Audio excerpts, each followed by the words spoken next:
It's astonishing. All this is only 20 or 30 minutes from the heart of San Francisco. Not a human habitation in sight anywhere.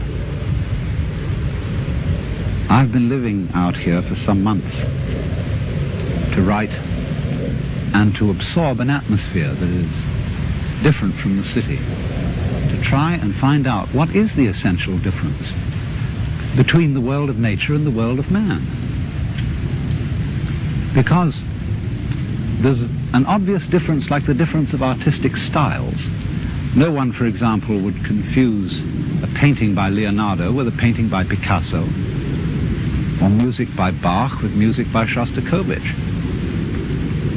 And in the same way, there seems to be a complete difference of style between the things that human beings do and the things that nature does, even though human beings are themselves part of nature.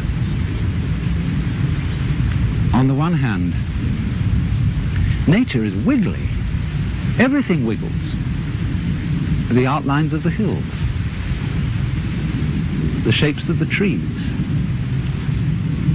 the way the wind brushes the grass, the clouds, the tracks of streams. It all wiggles. And for some reason or other, we find wiggly things very difficult to keep track of. And you know, we say to people, keep still so that I can see you. Keep still for the camera.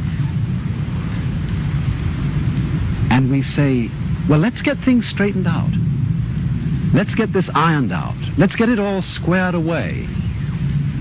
And then somehow we think we understand things when we have translated them into terms of straight lines and squares.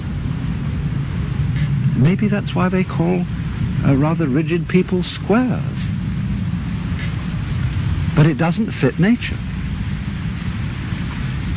You know, wherever human beings have been around and done their thing, you find rectangles.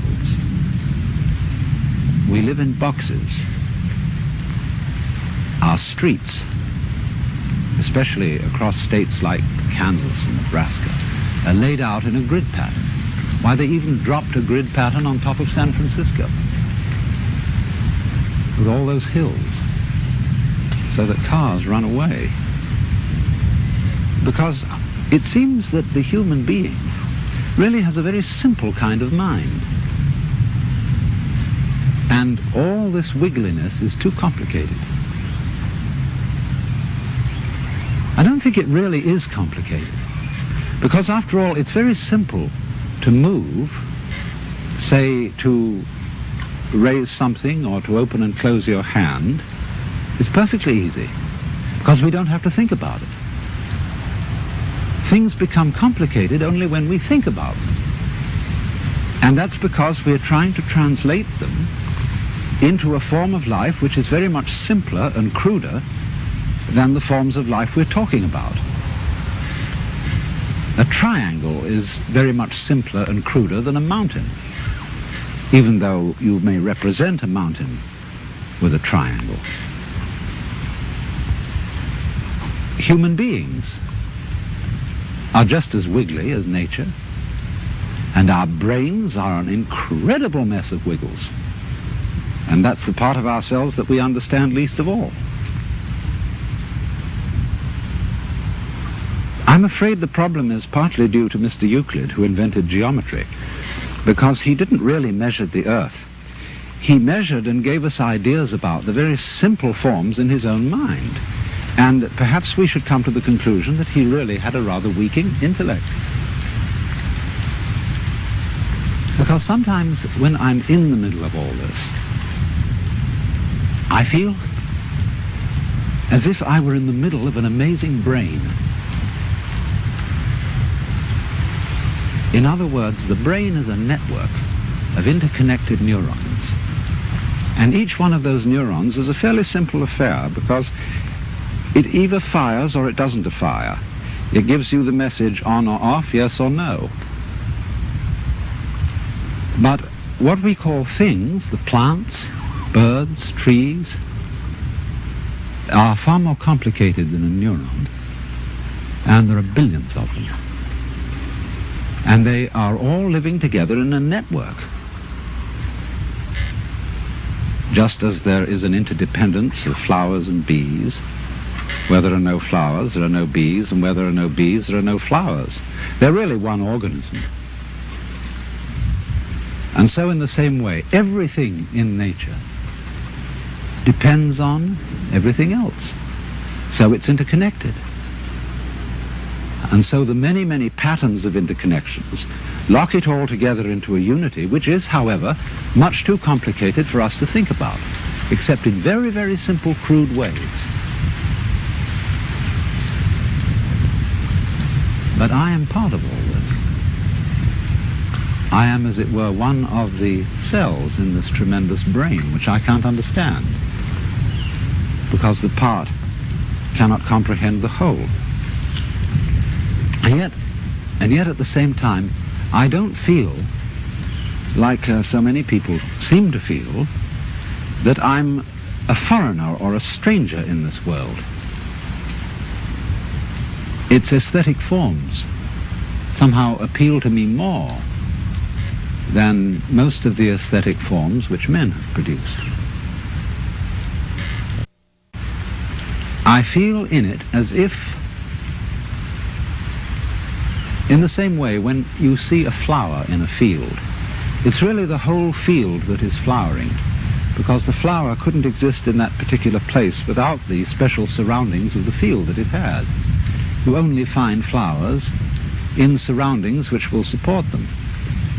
So in the same way, you only find human beings on a planet of this kind, with an atmosphere of this kind, with temperature of this kind, supplied by a convenient neighboring star. And so, just as the flower is a flowering of the field, I feel myself as a personing, a manning, a peopling of the whole universe. In other words, I seem, like everything else, to be a center, a sort of vortex, at which the whole energy of the universe realizes itself, comes alive. A sort of aperture through which the whole universe is conscious of itself. In other words, I go with it as a center to a circumference. You know, the astrologers, in theory at least, may not have been so far wrong when, in trying to draw a picture of a human mind or soul, they drew a very crude map of the whole universe centered on the time and place of the birth of that particular person. It's not a bad idea, but I don't think the astrologers know how to read their maps, because the maps are too crude. But the essential point is obviously that each one of us, not only human beings, but every leaf, every weed, exists in the way it does only because everything else around it does. In other words, there's a relationship between the center and the circumference, which is rather like the relationship between the poles of a magnet. Without the center, no circumference. Without the circumference, no center. And although we say of poles that they're the poles apart, that is to say, extremely different, there's something between them, just as the north and south poles of a magnet are united by the magnet. So the individual and the universe are inseparable.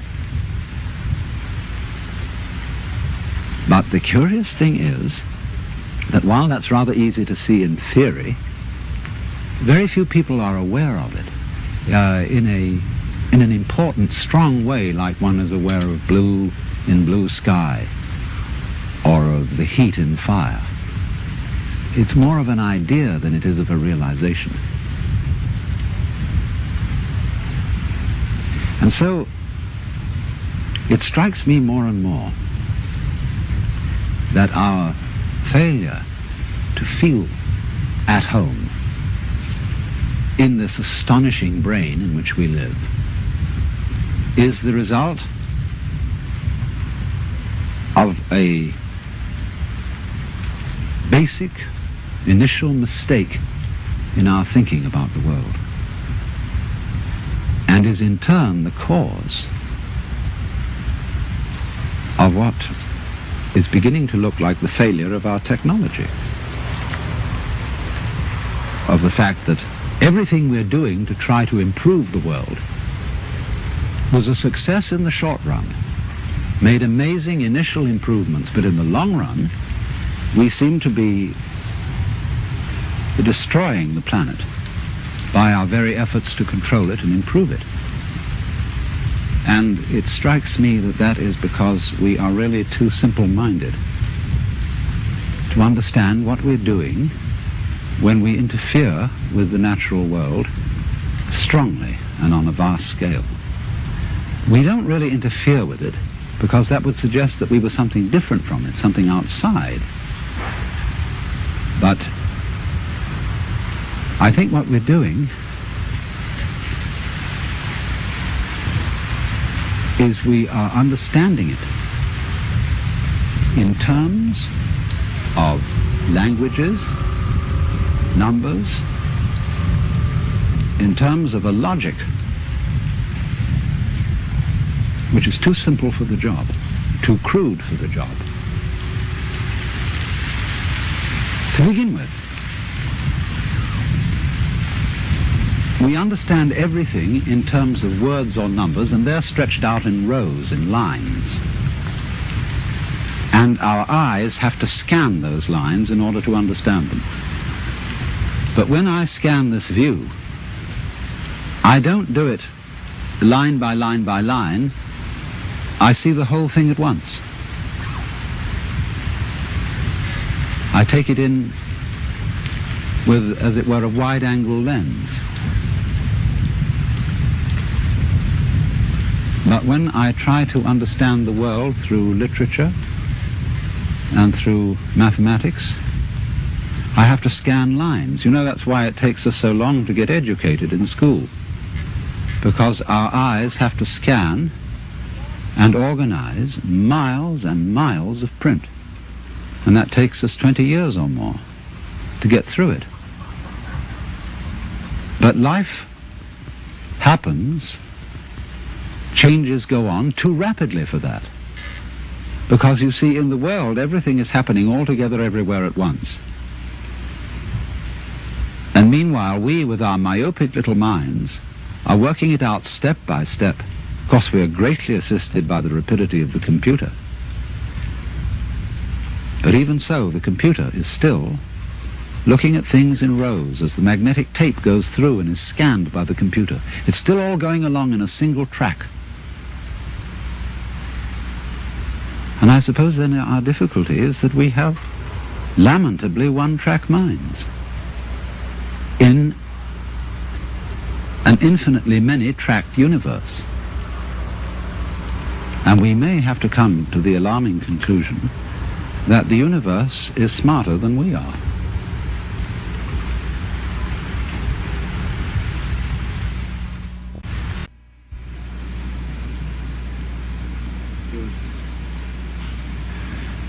I've just come back from Los Angeles.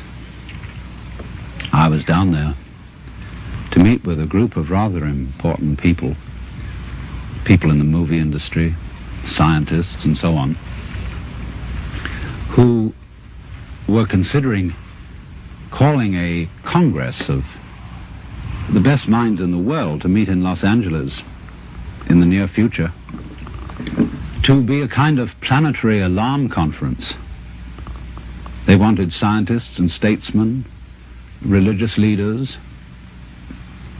and to do something to impress upon the world through all the media that we are in very serious danger of destroying the biosphere, that is to say, the whole envelope of living creatures which covers this planet, through pollution, overpopulation, nuclear fallout, poisoning of our food, and very lack of food.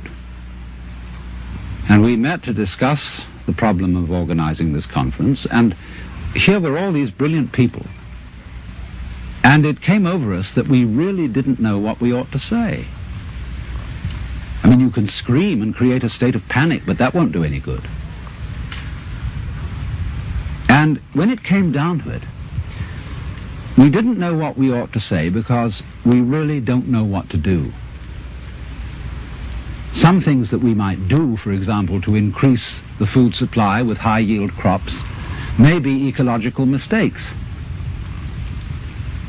And so the consensus of almost everybody at the meeting was that in some way or other, the human race has to learn how to leave the world alone and let what is called the natural homeostasis, that is the self-balancing process of nature, take care of the mess. Now, how are we going to do that?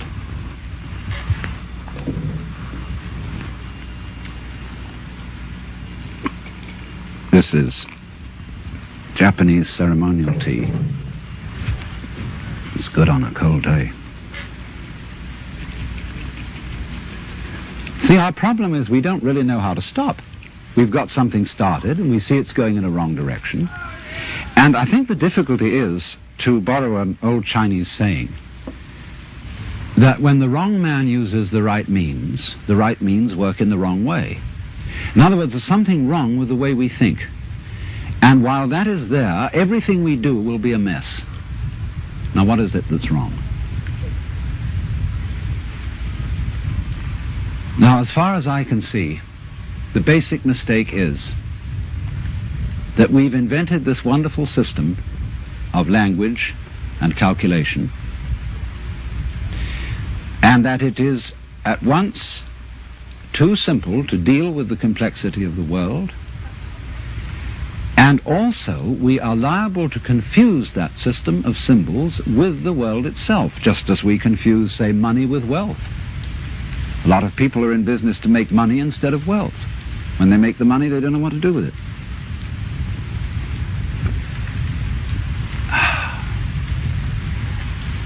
And so in the same way, we confuse happiness with status, and we confuse ourselves as living organisms which are one with this whole universe with something we call our personality. Now, what is our personality? Our personality is what we call our image of ourselves, and also our thought about ourselves, our idea of ourselves. This is the person.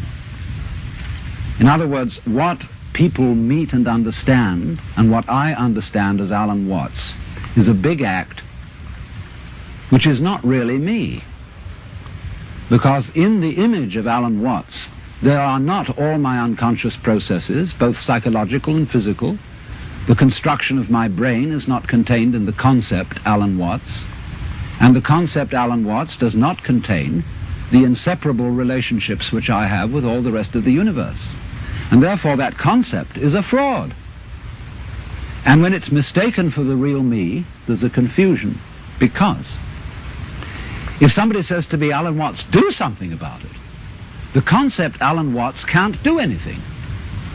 In other words, because it's only a concept, you can't make it lift a weight, just as 3 is a concept. 3, the number. You can't make just plain 3 do anything. So also you can't wrap up parcels with the equator. It's a useful imaginary line, but it can't do anything. But we all feel that this concept of ourselves, which we call our personality or our ego, can do something, because we think it really exists. And I'll tell you why we think it exists. What happens when you, if I were to say to you, now look hard at the television screen, really look at it. What do you do as distinct from just watching it in the ordinary way. When you say, now I really got to see that, what do? Notice that you tighten muscles all around here, that you frown a little, you clench your teeth perhaps. Now what has that got to do with seeing anything clearly? It has absolutely nothing to do with it. Same thing when you listen carefully. Now listen, catch everything that's said, or you start tightening up around your ears. That has nothing to do with hearing clearly. Now from the moment we were little children, when teachers in class screamed at us, pay attention, we go tight in various ways. Either to see or hear more clearly, to concentrate, or to will something which is supposed to be difficult to do. And that constitutes a habitual tension over the whole body that's there almost all the time. And that feeling of unnecessary tension is, as it were, the material sensation upon which we fasten this concept of I. We hang it on to that feeling. The concept is not us. The feeling of tension is completely phony. It has nothing to do with success in seeing, hearing, or acting. And so we get the marriage of an illusion with a falsehood. And that we call ourselves. And no wonder we feel cut off from everything, alienated, frightened of life and death. So what has to happen is we have to come back to a sane view of our own life, which is the way we really are, an organism functioning in terms of the whole environment, with the whole environment, instead of this funny little separate personality. But how are we going to do that? People say, oh, you can't change human nature overnight. You're asking us to give up the ego. And that's the most difficult of all things to do. Actually, it isn't. Because the ego doesn't exist. But of course, if you try to give up your ego with your ego, then it'll take you to the end of time. Because this is the point. You can't transform yourself. You can't make yourself sane. You can't make yourself loving. You can't make yourself unselfish. And yet it's absolutely necessary that we be that way. It's absolutely necessary. If we are going to hand over the direction of nature to nature, which is what it comes to, it's absolutely necessary that we let go of ourselves, and it can't be done. Not by anything that we call doing it, acting, willing, or even just accepting things. You can't do it. Why? Because you don't really exist as that kind of a separate ego or personality. It's just an idea based on a phony feeling. So when it comes down to it, it's shocking news for us, for the human race, for our pride. You're only making a mess by trying to put things straight. You're trying to straighten out a wiggly world, and no wonder you're in trouble. So you can't do anything. So you can't transform yourself. And what can you do? What happens then if you actually realize you've come to a dead end? And the human race has come to a dead end, in my opinion. What then? Commit suicide? Or is there something else? What happens when you just wait? There's nothing you can do. You watch. And all you see is what goes on that is happening of itself. You're breathing, the wind is blowing, the trees are waving, your blood is circulating, your nerves are tingling. It's all going on of itself. But you know, that's you. That's the real you. The you that goes on of itself. It's not the symbol. It's not the person. It's you that's happening, as when you breathe. Yes, you can get the feeling that I am breathing by shoving your breath, but your breath goes on day in and day out without your doing anything about it or even thinking of it. The same way your brain is functioning without your forcing it. So when you come to a dead end, and we are, individually and socially, now, in 1971, at a dead end. This is the moment of which it is said man's extremity is God's opportunity. Because we have to stop. And when we stop, we find a world that is happening rather than being done, being shoved. And that happening, as distinct from doing, is our fundamental self. And our fundamental self is not something just inside the skin. It's everything around us with which we connect. When you look out of your eyes at nature happening out there, you're looking at you. I'm not going to say what we should do from then on, but simply that before we think of doing anything in this critical situation, we realize the completely illusory nature of the beings that we think we are, and get back again to the beings that we really are, which includes all this outside world, no longer left outside.